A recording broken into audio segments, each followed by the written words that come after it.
Okay, we'll get started. We'd like to welcome the 2022 RBC Heritage champion, Jordan Spieth. He wins on the PGA Tour for the 13th time, and he moves to number 11 in the FedEx Cup. Both of his last two wins came on Easter Sunday. Jordan, congratulations on a great show out there. If we can get some comments. Thank you.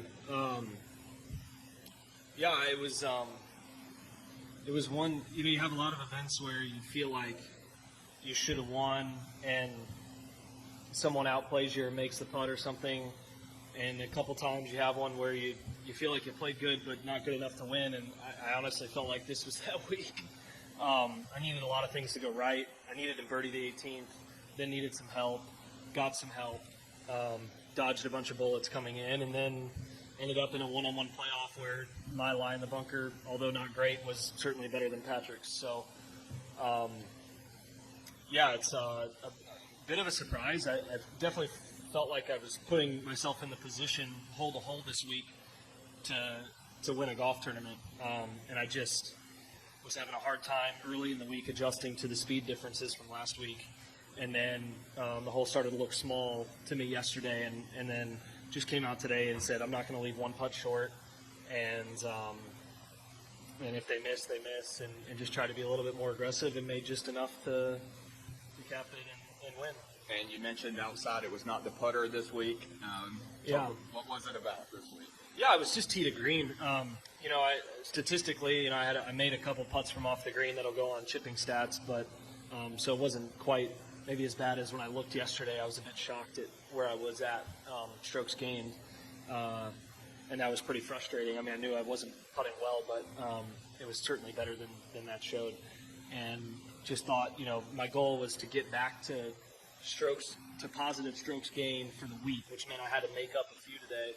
And early in the round, I certainly did that. Missed a 3-putted on 11, but then made a couple more coming in. So that was obviously very happy to be in this position. Every year I think about Kapalua at the beginning of the year once I'm there, and I missed it for a few years, and I never want to miss it again. I'm really glad that this will get me there, and what a great tournament to win.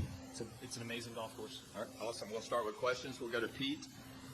Hey, Jordan, when you were waiting out things in the clubhouse, did you think that somebody, you knew the names behind you, did you think somebody would surpass your total? And how much did you spend thinking about yesterday on 18? Yeah, I mentioned it to Michael and to Annie afterwards. I said I knew riding into the clubhouse to sign my card, I said I knew that on 18 was going to cost me, and I hoped it did in a way, because if it didn't, it meant I just played a very average round today. So I hoped I worked my way into contention despite. I was about as upset after the round yesterday as I can ever remember being in a golf tournament. There's just no excuse for those kind of brain farts as a professional, to myself, but also to Michael, who's working his butt off to go out there and do that could potentially affect the outcome of the tournament. It's just, and I've done it a number of times on this stretch in the last 4 weeks. So Annie told me last night, she said, you have to take 5 seconds now, and she never comments on my golf. And she said, you need to take 5 seconds. If you miss a putt, you're going to tap it in before you hit your tap in. And so I tried to think about that today. There's a couple times where I was just going to rake it, and I was like, no, I got to take 5 seconds. And I'm just glad it didn't end up affecting it at all. To be honest, just made it a little more exciting at the end. All right, let's go Ron and then Shane. Sorry, just to follow up to answer your other question. I was inside, and I can't stand watching golf when you're trying to dodge made putts, because these guys are so good. Every single putt looks like it's going in, and it was just way more nerve-wracking than actually playing. And I thought if I dodged Patrick's on 17, I thought he would birdie 18 or at least get a good look, which he did. I went to the range after he hit his second shot thinking I'd come right back in, that he would make that putt. And I don't know what ended up happening. I guess it just missed on the right side maybe. And then fortunate to not have more than one other person in the playoff. All right, now Ron. Congrats.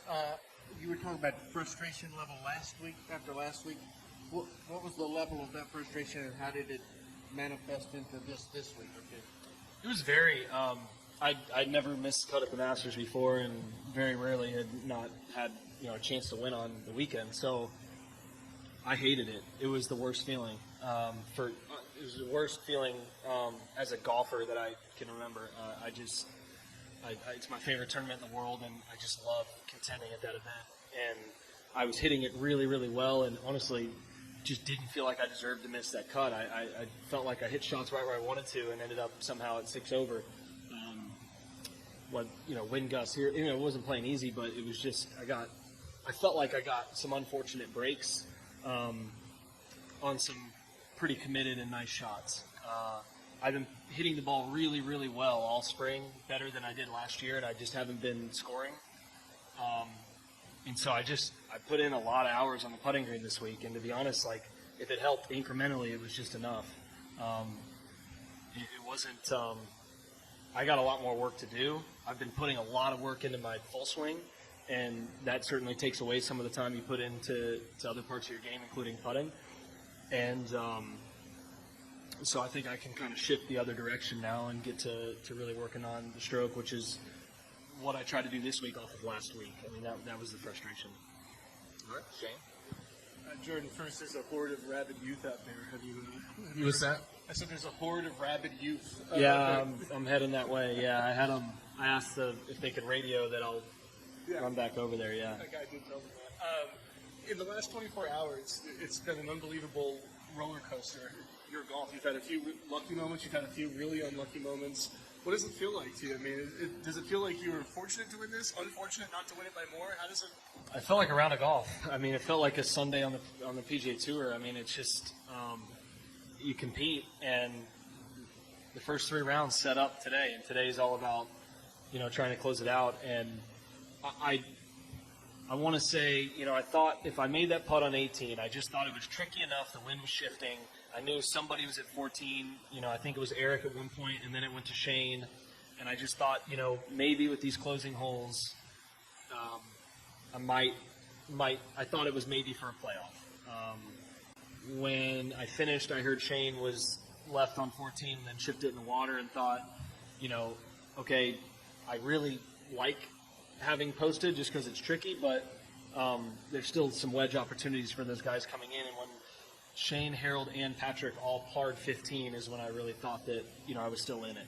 Because if they made a birdie there, they just needed one on the last 3, and there was going to be essentially a wedge, a 9-iron, and a 9-iron. So you'd think out of 3 guys that somebody might make a birdie on those 3 holes, which Patrick did. But I dodged some bullets on 15, and no one made birdies, and I think that was the difference maker there. That hole's just tricked people out. Really quickly, you had such a great first 8 holes, and then 9 you get really unlucky. Obviously, being a golfer, part of it is getting past those moments and not dwelling on it. But mentally, what do you do there when you have sort of this rally killer? Yeah, I was pretty excited coming off the 8th, being 5 under through 8, and I felt in a good place. But I really tried to settle down on the 9th tee because it's an important tee shot, and I hit it right where I was looking, and it got about as bad a break as I've gotten on a tee ball, to where I really didn't know what I could do. I mean, it was just in the corner, so I couldn't even get a putter on it to hit it into the bunker more, and it was half plugged after it. And I did fine off of the 9th hole. I just wish I'd made a putt. I think I played the smart shot, played the right way, hit a good chip, and I lined the putt up, and I said, all right, with this line that's on the ball, this has to be hit firmly, and that's something that I just have not done well on slower surfaces, whether it's San Antonio or here versus last week. And I just have a really hard time starting a ball outside the hole and hitting it firmly because of the speed of the greens we're normally used to. And when I just mishit that putt and it lipped out, that's what I was upset about, not the break. I thought, I've gotten some. I might get one later, whatever it may be. But that was the tough part. And then regrouped, and I thought I needed to shoot 3 under on the back 9, and I think I shot 2. So I bogeyed 11, birdied 13. Yeah, just 1. So I thought I needed to get 3. So in that sense, yes, I felt pretty fortunate to win, and only shooting 1 on the back 9. Let's go back to Ron. given all the success you had early on and through the years, there was a lot of documentation as you struggled to sort of get it back a year ago and win. How close do you feel to being at the top of your game again? Because you sound like somebody who thinks you're pretty close. Close but far. I wouldn't say far. I would say tee to green. If you take, my last 3 events, it's as good as it's ever been.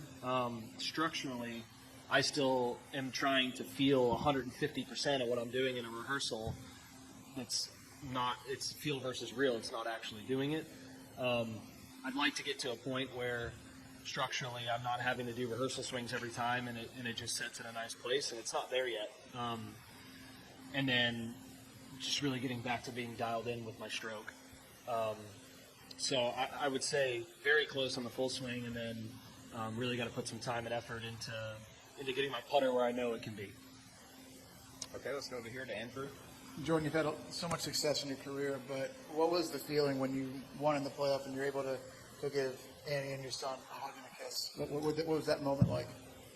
It was cool. I was kind of shocked. I didn't think Annie was going to run onto the green, but she was really excited. And so it kind of took me. The whole thing took me by surprise because I legitimately thought Patrick was going to make it from 35 feet. I mean, I remember I played my first playoff with Patrick Reed at Wyndham, and I made like a 30-footer for par to extend it. And I'm like, Michael's checking out the wind for 17 already while we're next to each other. So then when that happened, then it was like, who do I go to where? And then I was like,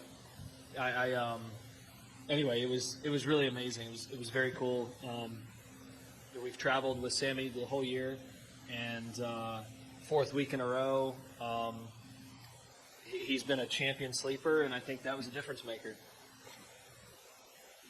Question. How much is being like a father, as you said, traveling with Sammy, how does that help, like when you have moments like yesterday where, on 18 where you can go home and you can be a father and kind of maybe put some of that stuff aside? Yeah, I thought that was that really turned a lot around for me last night. Was just hanging out with him and this morning. Even this morning, I was kicking myself. I thought about it all night. I mean, how am I going to get that back? And I just, it just takes your mind off of things and puts it where it should be, which is in the moment of hanging out. And I really, really enjoyed that. And had a great time spending the mornings with him. And we got our dog here too. And it was a blast.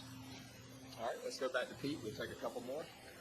Jordan, this is an event you don't always come to. It's always a week after the Masters. You maybe, was it simply because you missed the cut at the Masters that you came here, or were you kind of committed to be here no matter what?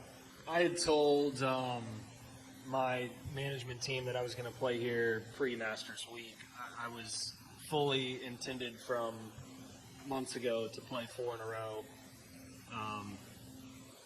I really wish that it wasn't the week right after the Masters, because I would play this every single year, and after obviously just having this week happen, I certainly plan on it going forward.